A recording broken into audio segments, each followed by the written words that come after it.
সহ আরেকটা ভোটার তালিকা আইন অনুযায়ী নির্বাচনের 25 দিন আগে কমপক্ষে এটা পৌঁছে যাবে।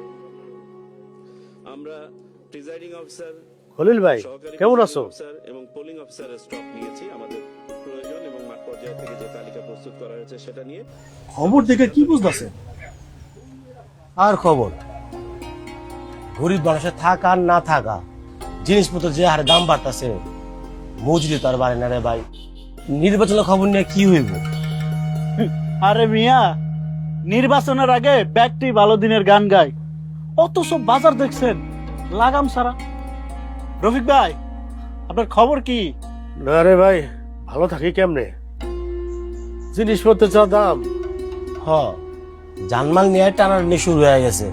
ভাই সব, আমি একটা কথা বলি, এইসব দুঃখ কষ্ট সব দূর হয়ে যাইব যদি সামনের নির্বাচনে বুঝা শুনে ভোটটা দেন। ভোট তো জেনে শুনেই দেব। অনেক দল কি তো দেখলেন, আমাদেরকে একটু সুযোগ দেন, আমরা ক্ষমতায় আসলে জানমালের কোনো ক্ষতি হবে না, ইসলাম থাকবে নিরাপদ এবং ঈমান থাকবে শক্তভুক্ত। হ্যাঁ, আপনার কথা শুনে মনে হচ্ছে আমরা সারা জীবন অনেক খাবার খাইছি, বিষ খাই নাই। চলেন এবার আমরা বিষ খাই, দেখি কেমন লাগে।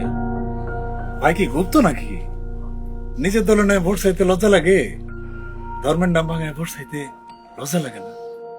ক্ষমতা যাওয়ার জন্য ভাই এবার আপনারা অন্তত ধর্মের নাম ভাঙাটা বন্ধ করেন।